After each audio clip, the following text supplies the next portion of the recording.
Hi, AJ Hartley here, novelist, Shakespeare professor, fan of various aspects of Japanese culture, and this is the second part of a video that I posted a couple of weeks ago about our most recent trip to Kyoto and Nara. And as I said in that video, I divided it up into two because there was a lot of footage. So the first video was just our first few days in Kyoto and then a 3-day trip to Nara. And this part of the video is going to be basically the second week of the trip, which we spent exclusively in Kyoto. And the point is, there's lots to do. So hopefully you will find at least some pretty things to look at and enjoy. Just arrived at our ryokan in Kyoto. Let's have a look. And Kyoto's a fascinating place because in certain respects it feels very contemporary. The downtown area feels like a major city. It's reminiscent of being in Tokyo. When we came back after our trip to Nara, we stayed north of the city center, where it was easier to take local trips up into the very perimeters of the city. And it's amazing how quickly you lose that urban sprawl and you're suddenly in woods, you're in forest and remote little suburbs or villages and temples and shrines and so on, you know, that feel like they're in a completely different area. And this is kind of my point, that you can do a lot which is representative of Japan just in that area. You don't have to be charging around the country, you know, to be in lots of physically different spaces in order to get a surprisingly wide variety of experience and sights. So we're going to dinner. We're looking for a particular restaurant, and according to my son's navigation, this is how we cross the river. I'm skeptical, but okay. I am very suspicious of this.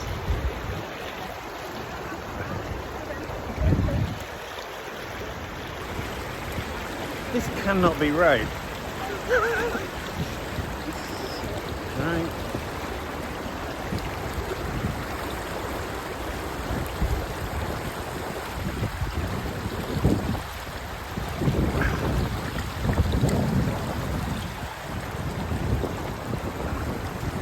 I don't know what it's going to be like when it's dark. Victory! We made it across the river. Maybe next time we'll find a bridge. This is where we crossed the river the other night, walking. Not doing that again. Oh, cool.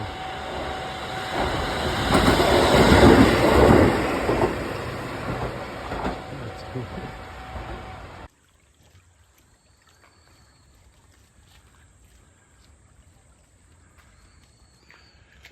Again, I'm following my son's directions. A few minutes ago, we were on a bus in downtown Kyoto, big city. And now, as you can see, we're not. We're going up into the mountains. I love the way the mist settles in the mountains.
sit here for hours. Years.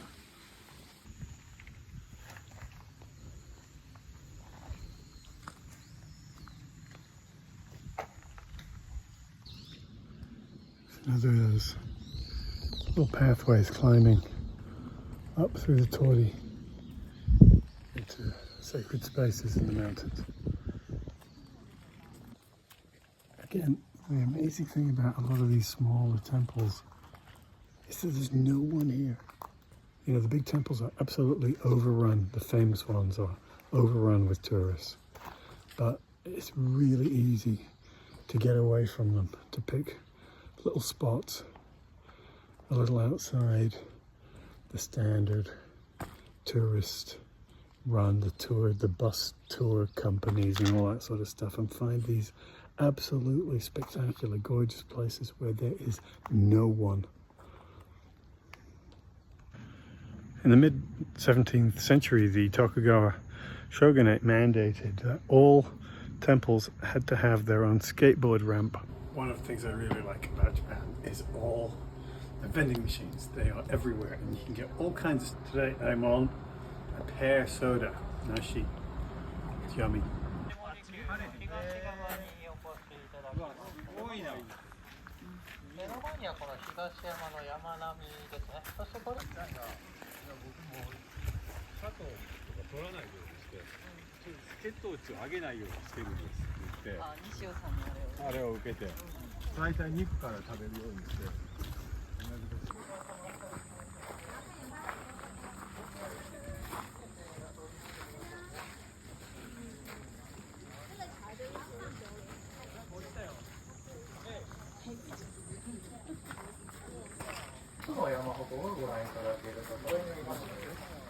今月7月になりましたのでね、もう祇園祭がそろそろ始まる時期になりまして、ちょうど昨日から鉾建てが始まっておりまして、先祭りも5月に確かに開いております。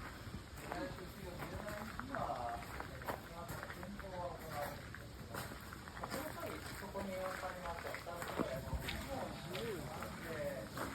山の小屋の中、襖の上に学試験の文字がご覧いただけるようになっているわけですね。ちょっとお部屋が暗くて見づらいんですが、向かって右手が、こういった柱として使う木は木が収縮するということが考えられますので、一本こう割りを入れまして、そこに指を通しましてね。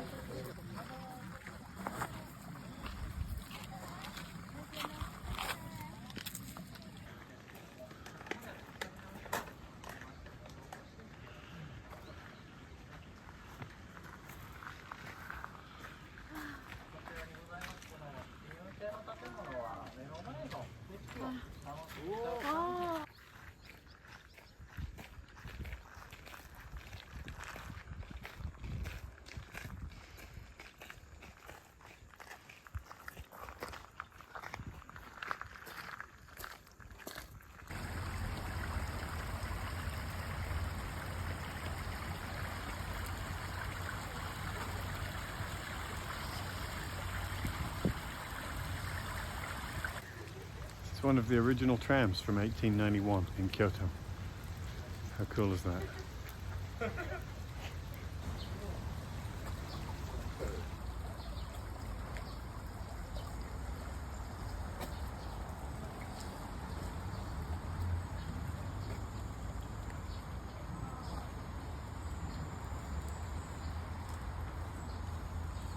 Want me to bring you from where? No, this is the one.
It's a big top. He's cutting the bushes. Throw him some stuff, Gaston. I want to see this guy. He's a monster. I'm in the Kyoto Museum of Crafts and Design, and behind me you see the armor set, which is associated with Boys' Day. And if you've seen many of my videos, you'll see that I have one of these frequently behind me when I'm shooting. Mine was a gift on the birth of my son from my Japanese parents-in-law, as he was the first grandson.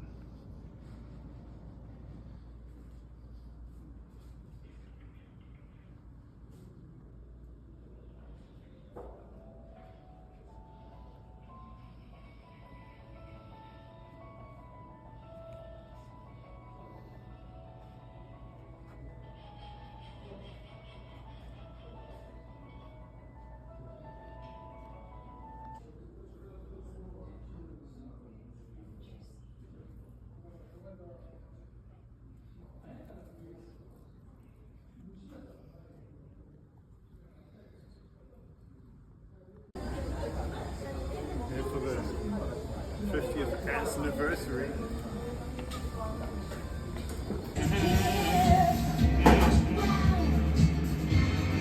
I should have got it with the food in it.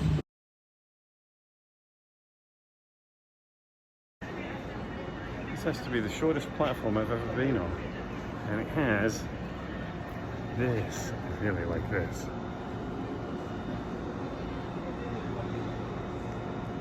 Teihan line. 狭山京都芸術大学狭山京都芸術大学です。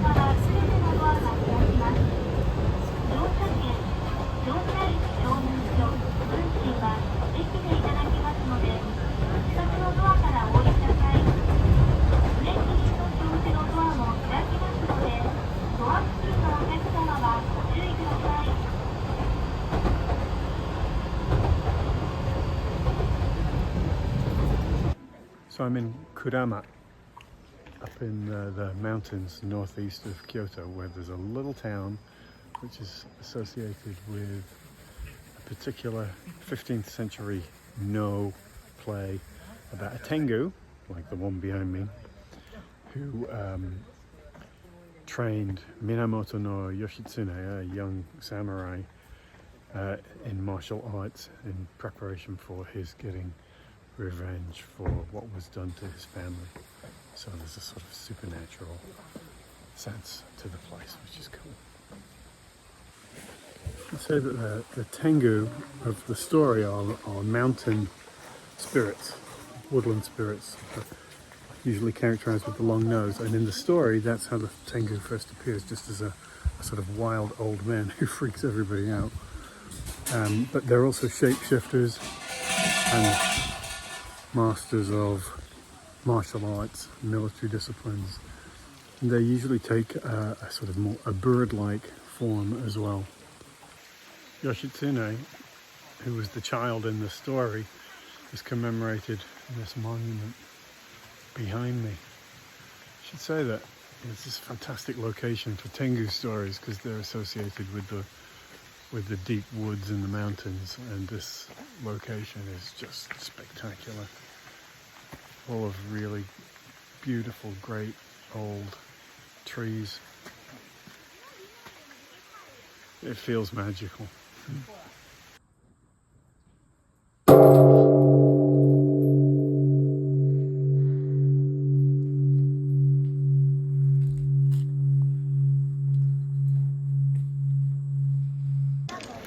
So having completed the walk over from the temple, I'm now at Kibune Shrine, which is a classic example of the sort of oddity of how some things in Japan become like massive tourist attractions and other things don't. Because this is a zoo, absolutely packed with people, And the place itself is, compared to what we just saw, fairly nondescript. So, I don't get it.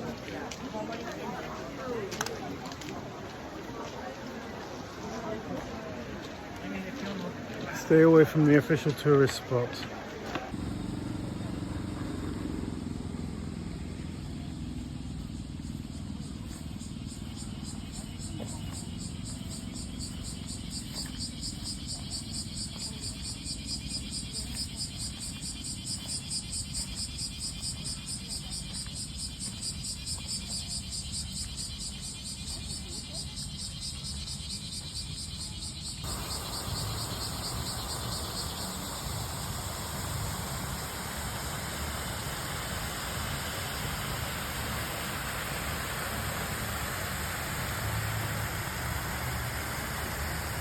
Doing?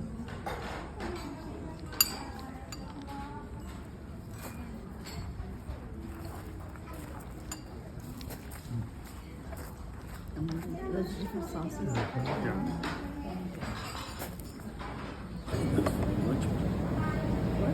think that's for the matcha. こちらのお席で、はい、大変失礼いたしました。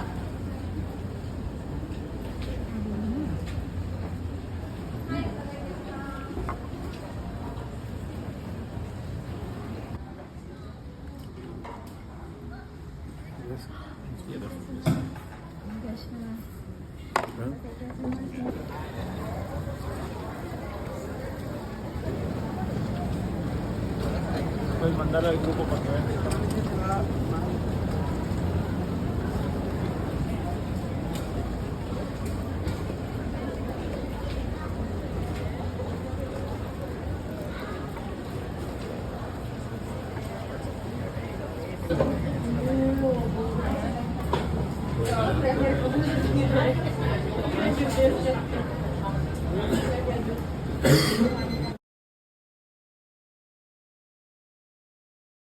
We were there for the second time. We were in Kyoto right on the eve of the Gion Matsuri, which is one of the biggest festivals, annual festivals in Japan, an ancient festival in which the contents of certain key shrines are paraded through the city on big wheeled floats. And for the I've only actually been at the big daytime procession once, and that was like 35 years ago. But we've been back a few times when we've been around in order to enjoy the evenings before the festival itself. And so one of the things that characterizes Gion is that they move those shrines into the streets, and the area is completely surrounded by street food vendors, and they play the sort of ritualized music, the bells and flutes and drums, and there's dancing of a sort, but more than anything else, it's just a sort of festive atmosphere, and you see thousands and thousands of people processing through the street, getting food and stuff, and it's very Japanese because there's this strange sense of participation from everybody, and it's, I don't want to oversimplify it, but it feels completely positive and communal and unironic. I've said this before with regard to some of the things that I really like about Japan, and there's no sense of belligerence. There's no, people are eating and drinking in the streets in the thousands, but there's no sense that it's going to kick off at any moment, or that people are going to get hammered and get into fights. And there's no trash all over the place. They have a meticulous system making sure that all the trash gets disposed of as you're moving through the streets. It feels like being in another world, a world which is sort of genuinely celebratory, nostalgic, positive. It's hard to classify, but it's not something that I have experienced in many places to this scale, and it's part of the why there's that sense of Japan being safe, but it's more than safe. It's a sense of we're all in this together, and it's welcoming and celebratory, and positive. So if you get to go to any of the sort of major festivals, I strongly recommend it. It's a lot of fun and feels unique. It feels like it's not just a question of going to see a sight. You're in a particular moment, and that makes you feel like you're part of something rather than simply looking at it from the outside and checking off a tourist list of stuff that you're supposed to see. It feels like you're participating in it, and makes you feel a little bit more like an insider. You're not, but it feels more like that. Talking to Gion.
And stand up with that. Slow.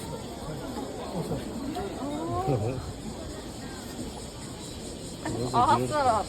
He's better at it. You might think this was a very small hairdryer, but you'd be wrong. It's huge. This is our last day in Kyoto, and we thought we would take the opportunity to just wander around and stop by some of the shrines and temples that we haven't seen before, some of the lesser known ones perhaps, which is easy to do. We're in the Kyoto University Medical School District, and I mean they're everywhere,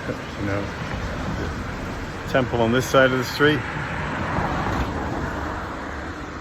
and a shrine on this side of the street. And ahead, mountains. This is one of the cool things about a place like Kyoto. Behind me, street into the city, and then you just walk a little bit, and suddenly you're going up to a temple. Feels like in a completely different place. This is the Saijosho Daigengu shrine, which is a subset of the Yoshida shrine in Kyoto. It's important for historically important for sort of defining Shinto as a kind of dominant religion over Buddhism, separating the two prior to the Meiji Restoration, when there was a sort of forced separation. But before that, a lot of the Shinto shrines had been kind of absorbed by Buddhism, and a lot of Shinto deities were treated as messengers or envoys of the Buddha. And the people behind this shrine were insisting in some ways on the opposite. I love how you can get up into these shrines right just outside the core of the city and find yourself in the woods, and there's like no one around. These woods are probably alive with all kinds of interesting creatures. Tanuki, kitsune, maybe, don't know. And at the risk of sounding like a broken record, you get away from the really heavily touristed shrines and temples in Kyoto, and you can have these places pretty much to yourself. It's unbelievable.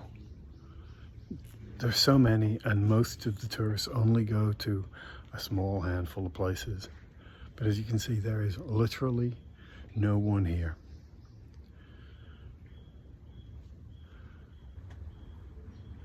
It's breathtaking.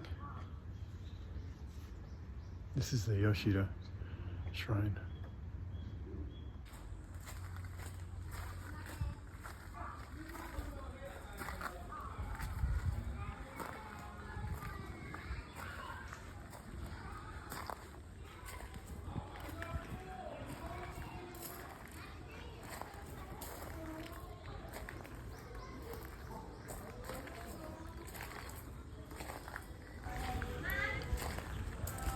This is the Yoshida Shrine.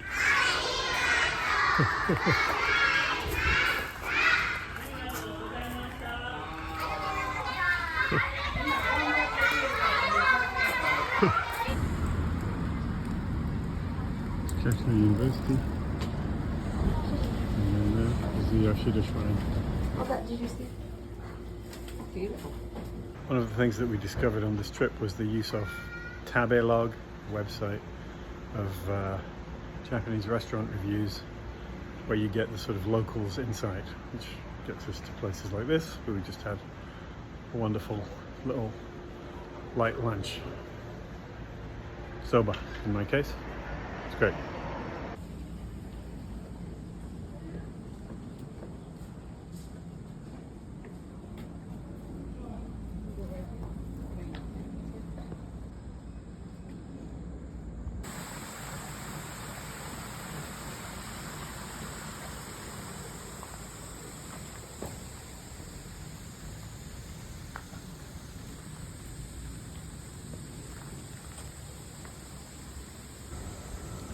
Japan can be quite restrictive, and there are signs all over the place telling you what you can and cannot do. For example, here you are absolutely not allowed to play Monopoly.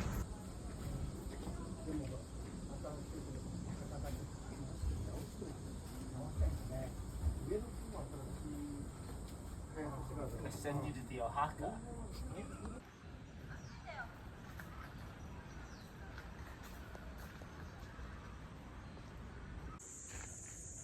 More bamboo.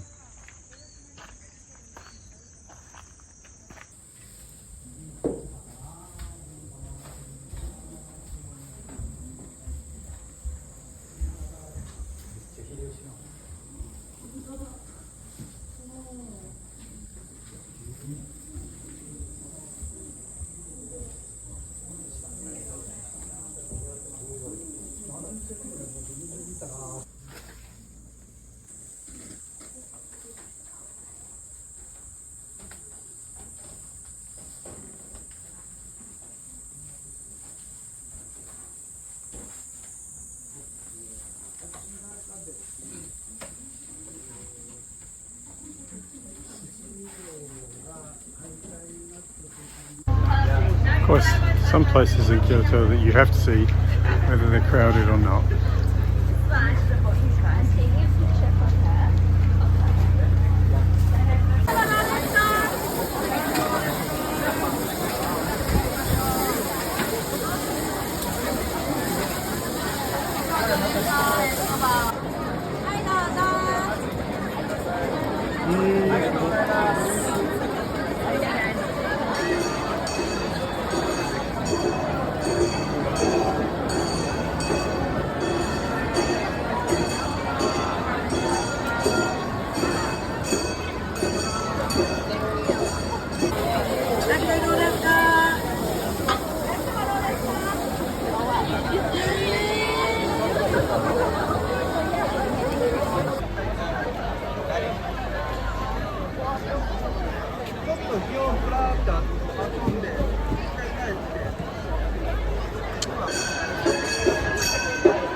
So yeah, if you're considering going to Japan, I strongly recommend a visit to Kyoto that can take, quite a bit of time, and you're not going to run out of things to do.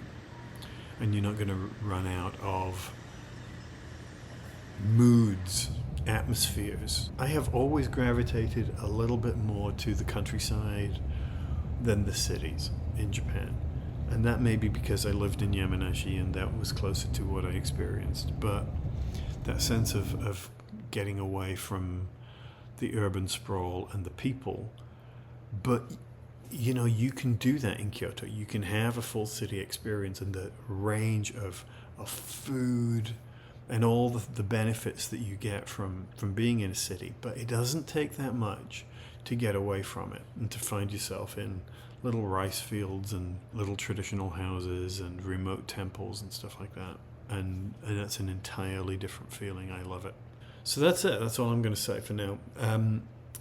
As ever, please like, comment, subscribe. Feel free to raise questions or comments about travel plans in Japan or anything like that. Check out my books. Check out my merchandise. Check out my Patreon page. Thank you to my patrons who make this channel possible. And I'll talk to you soon. Thanks. Bye.